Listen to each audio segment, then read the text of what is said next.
everybody, it's Heather here, and today I want to talk to you about staying on the path that God has for your life, even when He asks you to get off the main road and take a back road that you're unfamiliar with. My husband and I drive to St. Louis, which is about 2 hours from our house every so often, and we take the interstate to get where we're going. But sometimes on the way home, we decide to take the back roads, little highways and not highways that take us to places that we can't see if we're on the interstate. On the interstate, we can see green mile marker signs, gas stations, and the golden arches. But when we get off the main road, one, we're moving at a slower pace. It lets us really see what's going on around us. And we also get to see and experience things that you don't get on the interstate. We get to go to little mom and pop stores. We found orchards that we've enjoyed, restaurants we would have missed.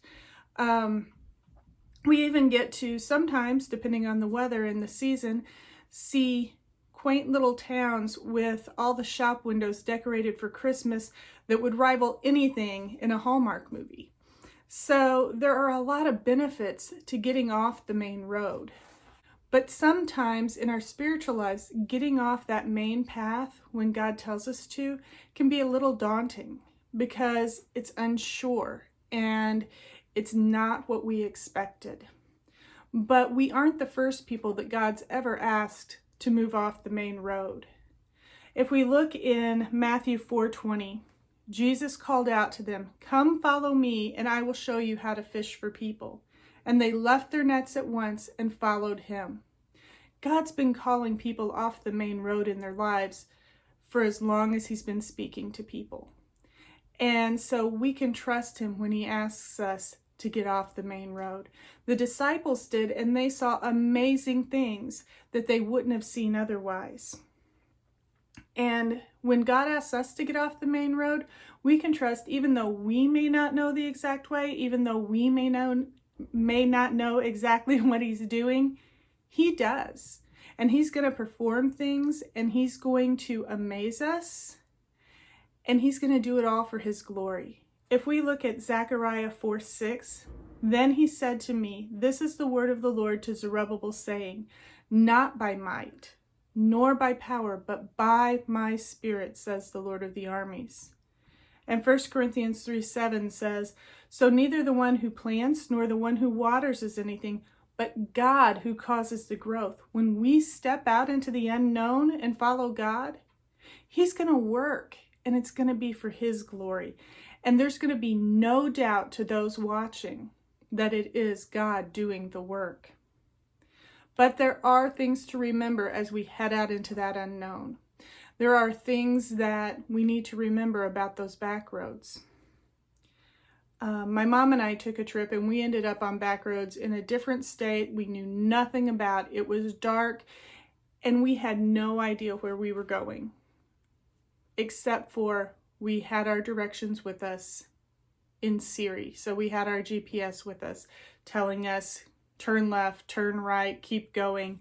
But even then, there were times that it was a little bit disconcerting because you keep going and keep going and keep going, and your GPS isn't telling you anything different. And really, am I really on the right road?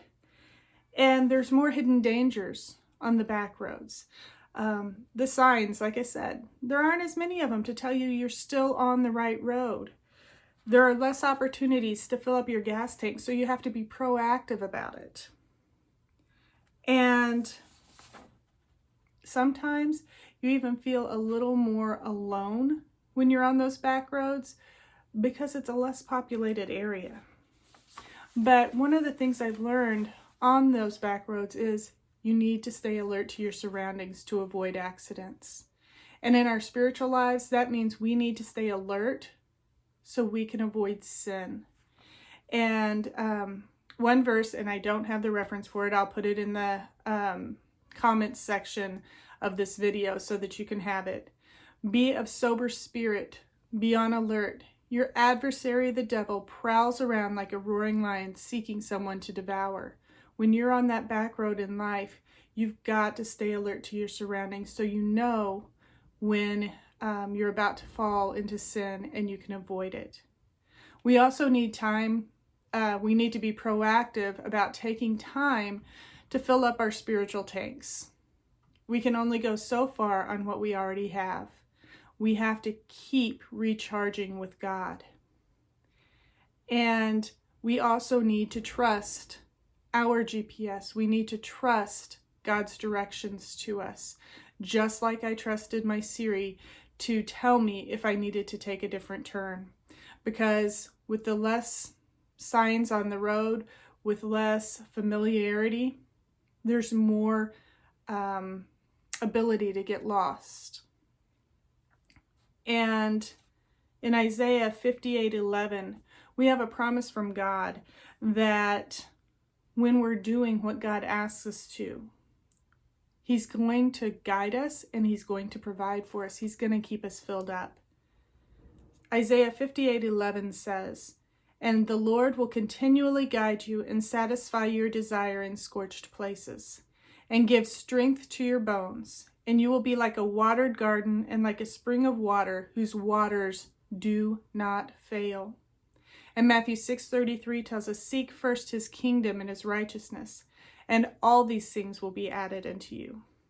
So whether God's leading you to a back road in your life, or maybe He already has you on one, I hope these verses today and these thoughts give you encouragement to keep on that road that God has you on, to be proactive, to find ways to fill up with God each day, to seek Him, to be alert for the dangers of sin that can be found on the back road.